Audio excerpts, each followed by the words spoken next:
राधे राधे, जय श्री कृष्णा।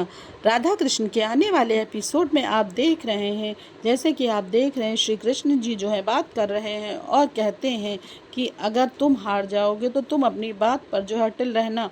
तो वो कहते हैं हाँ ठीक है, मैं अपनी बात पर अटल रहता हूँ। तभी श्री कृष्ण जी कहते हैं कि जब अगर तुम हार जाओगे तो जो तुम धनराशि मुझे देने वाले हो तुम वो श्री राधा जी को दे देना। तो वो कहता है ठीक है, तुम्हें देखकर वैसे भी बहुत मुझे गुस्सा आता है, बहुत गुस्सा आता है, इसलिए मैं तुम्हें तो वैसे भी नहीं। तो वो कहते हैं हाँ ठीक है, मुझे देखकर तुम्हें क्रोध आता है तो तुम राधा जी को। तो वो कहते हैं हाँ ठीक है, मैं राधा जी को ही दे दूंगा। उसके बाद दिखाया जाता है कि वहाँ पे माता कुंती जो है सूर्य देवता को जल दे रही होती हैं और कहती हैं कि आप मेरे पुत्रों की रक्षा करिएगा।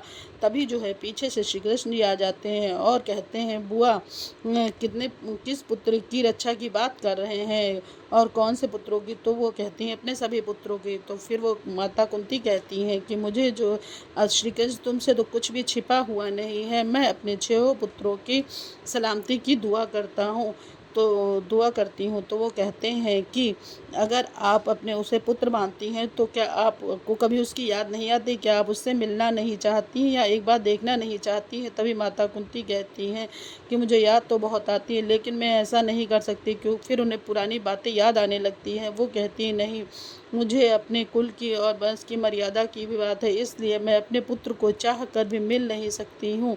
तो श्री कृष्ण जी कहते हैं कि ऐसी कौन सी माँ है, आपको अपने पुत्र से अवश्य ही मिलना चाहिए। तभी माता कुंती है मैं चाह कर भी श्री कृष्ण ऐसा नहीं कर सकती हूँ, क्योंकि मैं अपने रिश्तों से बंधी हुई हूँ, इसलिए मैं ऐसा नहीं करूँगी। तभी श्री कृष्ण जी कहते हैं कि बुआ कुंती, आप अपने पुत्रों की रक्षा के लिए सूर्य देवता से प्रार्थना करती हैं और चाहती हैं ऐसी कौन सी प्रार्थना और ऐसी कौन सी रक्षा है जिसे सूर्य देवता करेंगे, और आप अपने पुत्र से मिलना और उसे देखना भी नहीं चाहती हैं। आप नहीं चाहती कि आपको कर्ण से एक बार मिलना चाहिए और उससे बात करें। वो कहती मैं कैसे मिलूं और उसे कैसे बताऊं कि मैं ही अभागन उसकी माँ हूँ। तो कहते हैं नहीं, अगर आप मिलेंगी और उसे समझाएंगी तो शायद वो समझ भी जाए आपकी बात को, इसलिए आपको एक बार उससे मिलना अवश्य ही चाहिए।